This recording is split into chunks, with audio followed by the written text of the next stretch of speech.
quality education, to come home, to have a room home, to do your homework with a tutor. It's an important thing that today I take great pride in it, because my father and my mother was really, from the beginning, the supporter of girls' education and boys' education. My brothers were raised in respecting us, helping us doing our homework, the older one, and protecting us, also by giving us our freedom to make our mistakes. My brothers today, they have kids on their own, and they do everything they can to give them the same education. My mother raised my brother telling them it's okay for a man to cry. It's okay for a man to wash a dish. It's okay for a man to wash his own clothes. It's okay for a man to know how to sew and to iron his own clothes, because you have to be independent. God forbid something happened to your wife, what do you do? And it goes both ways. It goes both ways, because what something happened to your husband and the woman have no job, what do? You end up being passed on as a property to somebody else. That have to stop, and we have to understand the good about this. An educated woman educated a nation, period. That's the way it is. What I want from you, you're asking me what you can do, is as men, both of you, you have to go to your villages, to your elderly, to your religious leader, and tell them that we cannot end poverty. We cannot achieve development. We cannot be respected by any other community in the world until we educate equally women and boys. Because just look economically what's going on in the world. There's an economical crisis today. We Africans are going to be the one that pay the highest price, and we didn't have anything to do with this economical crisis.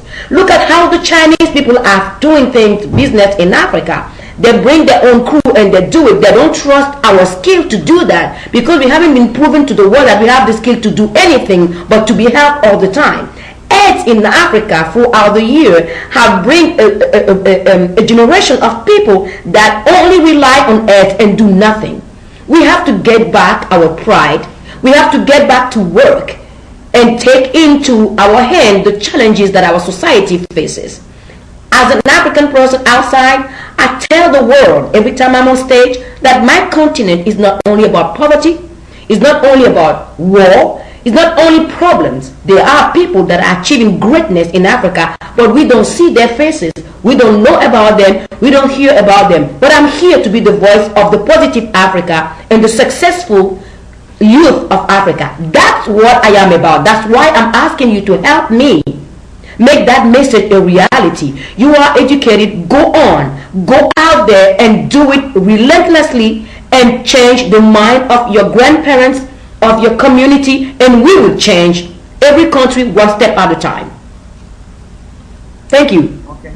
Now that's really, really very okay. Yeah. In fact, we liked your energy when you said, I am asking you, I'm begging you to do this.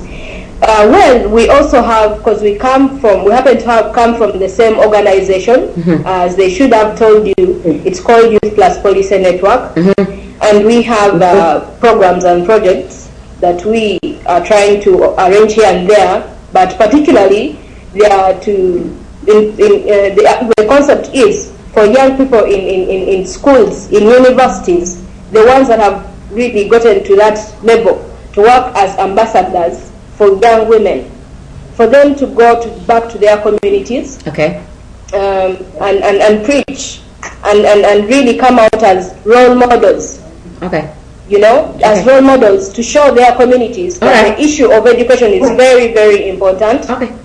And if given if treated very seriously, parents can really, parents should at the end of the day pride in it. For example, we look at we have arrangements for graduates to go back to their communities and talk to schools, to communities, to women organizations back home there, just to share the hope and solidarity of young women really getting, because we appreciate the idea that young women, and women actually at all levels, as mothers, as grandmothers, as aunties, as name it, they contribute immensely to our communities.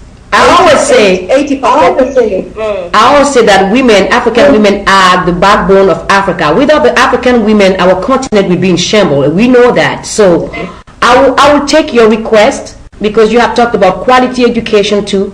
I will talk to the people that put this together and see how we can in the future move toward that goal, have quality education, and how we can put together a program where you help us advocate for better education for girls and boys, and how we change the mentality toward early marriage, female genital mutilation,